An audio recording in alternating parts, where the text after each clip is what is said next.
Hey everybody, Taylor and Polly here from Beaten Jeans, and as you all know, it is Stomach Cancer Awareness Month, and we decided that instead of us giving you facts every single day, you might get bored with that. Hi Steph! We're going to be doing some interviews with people who actually do have experience with either genetic mutations or with stomach cancer.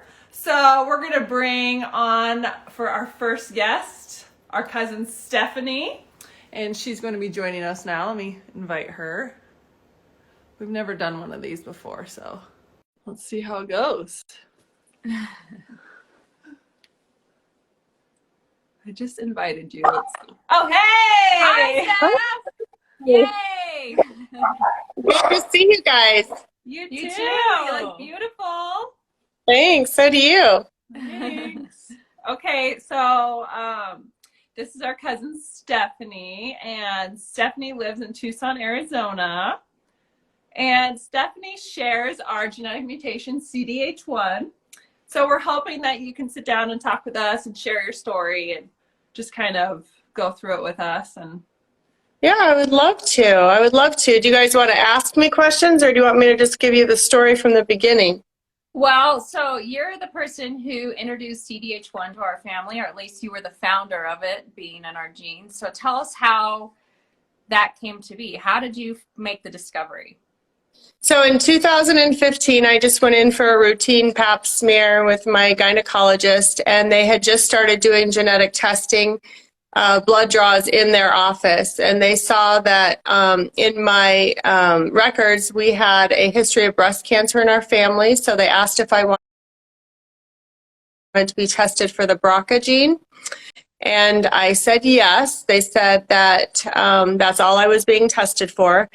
When the results came back, I was called by them, and they said they made a terrible mistake in ordering the genetic mutation test, and actually ended up testing me for every known gene mutation that causes breast cancer, and CDH1 was one that I was positive for. ATM and CDH1 actually, but ATM is of unknown significance at this time, so the CDH1 is the one that I moved forward with and asked all of the family to be tested for. And so when you found out that you were a carrier of the CDH1 mutation, not only how did that make you feel, what were the steps that you took after your discovery? Well, I think originally, without really realizing what it was, I wasn't that alarmed by it. But after meeting with a genetic specialist who seemed especially alarmed by it, and seeing the reaction of my gynecologist, I became increasingly more worried, because the risk for stomach cancer is so high, and even for breast cancer and colon cancer. So it was, stressful. So what did you do after you found out? After you So I made an appointment with Christina Lukaitis here in Tucson at the Cancer Institute. She's a genetic specialist, and she is trained to help you determine your risk based on your family history, based on the genetic predisposition to it. And so after meeting with her, she said it was important that I contact my family and have them tested as well. And I don't really remember exactly how I got hooked up with the NIH. I know we went to Stanford for 1 year and had stomach screening there as well. I guess Polly's pointing to herself. She's the one that got us set up and interested in going to the NIH. So now I go there every year for my genetic screening. My daughter, thank goodness, is negative for the mutation. My son, 18, has just tested positive for the mutation, and he's made his first trip to the NIH. And unfortunately, they've discovered that he has a cluster of signet cells. So we've got a lot of decisions to make, and it's scary, really scary. But I feel so grateful to the NIH and to have a place to go where they're informed about this, and can look after our family. We agree. We feel so blessed to be under Dr. Davis's care. Yeah, he's awesome. He's awesome. And I would encourage anybody to. Didn't you have some screening at Stanford also, or was that just your mom and brother? Stanford redid my test just to confirm the results. And then I do think that Mom and Kelly were, I don't know if they were screened before or screened there, but we had biopsies done and endoscopies done there. Yeah, and did they do the 88 biopsies in Stanford, or was that only the 30? I think there were fewer. Yeah, I think there were much fewer there.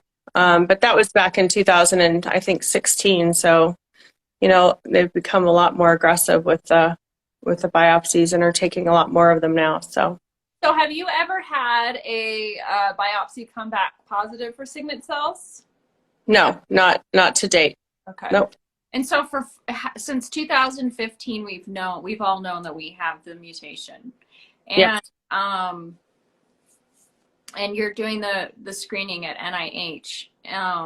And what are your plans like going forward? So you're just doing surveillance now, and are you comfortable with that Surveillance, right?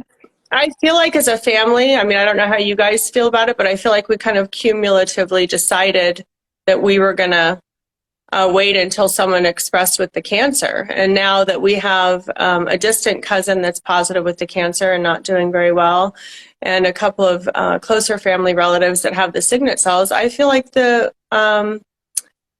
it's a more difficult decision to just screen. I think every day, especially right after I get back from the NIH, I'm always toying with the idea of getting a complete gastrectomy so that I don't have to live in fear of this all the time. I don't know what that looks like. It's different for everybody. So I have fears on both sides. Right. Yeah. Because total gastrectomy does not come without its risks also. Right. So yeah. Right. So how is that? So how is your day-to-day living? Because for me, I am freaked out every single day. I have aches and pains and sore tummy, and I totally am living in fear. Do you experience that as well, or am I just crazy? I feel the same way, and I think now that my son has tested positive, my fear lies with him more than with myself. Right. I feel like the decision is different now. I feel like in some ways I kind of want to get a gastrectomy to pave the way for him and let him know that you can live without a stomach. Right. But hopefully I can live without a stomach. I think for everybody it's different, so I don't know what the outcome would be. But it is very stressful, and I do worry every day. And I don't think the worry is healthy, Right. But there's no one that can free you from the worry. I feel like it's a crapshoot. There's no good answer. So Right. Right. And what is your greatest worry with gastrectomy? Is it your diet? Is it the way you feel? What is it that causes most hesitation in jumping forward with that? I think it's imposing on other people. And being able to make a living. I'd be very concerned if something happened and I wasn't able to work. My family relies heavily on my income. So it's financial as well as just imposing on other people. I don't want to be a burden to other people in my life, I agree. So those are probably the biggest fears I have. Right. I think it's very rare to die after gastrectomy. So that's not a true concern of mine. I mean, I think we can get past pretty much everything else, And you're like us, you're so far away from the NIH. One of my worries is we're here in New Mexico and we have our gastrectomy and we don't feel well. What doctor do we go to? Are the doctors out here experienced enough to know how to take care of somebody that doesn't have their stomach? Do they know the protocol, or would we have to fly back out to NIH? And yeah, I asked that question of the NIH when I was there, and they actually felt really confident that they could help us get in contact with somebody that could assume our care where we live, and they would help us seek out someone that would really be good for that. So I don't have that as a concern really. And I've met with a gastroenterologist here that does stomach surgeries on people for weight loss. And I've kind of become familiar with him, and I think would feel comfortable taking on my care and treatment afterwards. That's good to know. that is good to know. Has he had a total gastrectomy patient before? No, he hasn't. He's just done the partials for weight loss.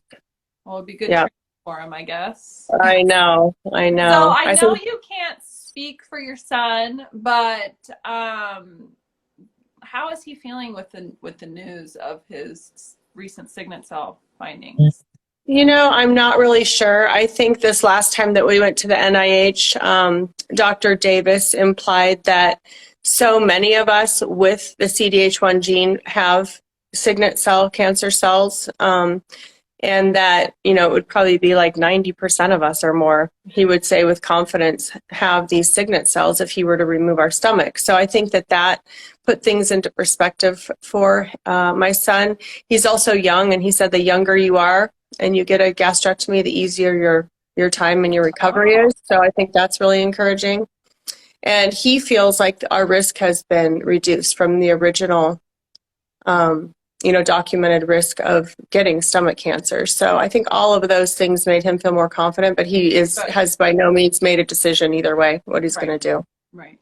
Yeah, I was actually just on the phone just about an hour ago with Dr. Gamble from NIH. She's the breast cancer specialist.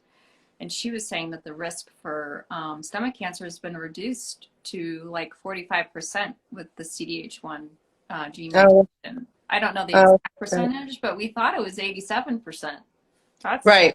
So it's huge been reduction. significantly reduced. And I think that's because more people are being tested, even though Right. they don't have a family history, and that's bringing that number down. Right. I think so too. And I think that's kind of what Dr. Davis shared, is that he thinks the numbers have been reduced as well. But I think So that's encouraging. I think it is dependent on family, and that's why it's so important to speak to a genetic specialist. Right, and to know your family history. And we're good. It's so awesome because we have your mom, who is like the family historian, who's done so much research for us and has laid out the family tree. So we have a really good idea of, who has had cancer in our family. Is it breast or colon or stomach? And we do have some of it sprinkled here and there, mostly breast. But I think it's really important for everybody to go make that family tree and to find out where your risk really truly lies. Yeah, I think it's amazing the things that they can do now. And, I tell my clients, I hope it's okay, Taylor, that you have eradicated it with your kids, because you're able now to, if you have a genetic mutation that causes these problems, you can take your embryo and have them tested and determine whether or not you want to implant the embryos that have the mutation or not. And I mean, that's huge. Right. I just read yesterday, one of our other CDH1 brothers did the same with his second baby. I don't know if you saw that I post. saw that too. Yep. Yeah, it was so cool. They just had a beautiful baby that will never have to worry about having this mutation. So it's pretty cool. It is That's really awesome cool for them. It is. Yeah. Yeah. So, Stephanie, you and I are out of our family are seriously contemplating gastrectomy, and you're coming out Yeah. Thanksgiving, and we're going to really sit down and talk about pros and cons and weigh all that. So Right. I kind of think it'll feel good to just get it off our chest. What, to talk Well, I about feel- it? Get the Do it. stomach out. I'm Oh. so sick of worrying. Yeah. I mean, I did feel hugely relieved by having a double mastectomy a year and a half ago, 2 years ago now. I think it's so nice to not have to worry about that fear every year when I go in to be screened for breast cancer. So I think the feeling would be the same, but I know it's life-changing. I think eating every hour and a half throughout the day and being in the bathroom just as often. Ever. Yeah. Well, you have to. I know it is a really big exercise, and Being very aware and in the moment. Yeah. I think we still have a lot of questions, but I think that we should, definitely explore our options a little bit more. Right. I agree. Well, Yeah. we thank you for taking the time to speak with Yeah, us. thank you And so we much. want Thank you. to talk to you about the Icy Pants Challenge. We haven't seen you participate yet. Are you? Well, I planning on doing donated. that? I have made a Wow. donation already, but I am meeting the family next weekend, and we're all doing it together. Oh, Yay. Yeah. Sweet. We can't wait to see your videos. Awesome. Yeah, we'll Thank you so videotape much it for and have you watch. Hopefully there'll be a large number of us doing it all together. Yes. Yes, we need to give back. We need more research. Our friends call it the cold balls challenge, and he's not excited about doing it. Well, you guys didn't look like it was too bad, so that made me feel better. It's not that bad. It's for a good cause. So come on, people, Yeah. let's do this. All right, yes, everybody, do the icy challenge. Icy Pants Challenge, and donate to No Stomach for Cancer at nostomachforcancer.com Such an amazing organization. or .org. .org. Okay. Thank you so much. Well, You're we can't wait to welcome. see you over Thanksgiving. I'm so excited You to come too. in. I love you guys. I We can't wait love to. you. We love you so And much. you saved my life finding out that you had that mutation that we Yep. do. Oh, It was the well, I best didn't do it. accident But, that could have ever happened. oh, thanks, guys. I think we go back and forth on that, but I appreciate that. I know, right? It's true. It's Yeah. a love-hate relationship. I know. I know. Okay, love you we guys. love you so much. Okay, we'll see you in a few weeks. Thanks, Okay, Steph. bye. Okay, bye. Thank you, everybody, for watching. Have a wonderful day. Bye, guys. Bye.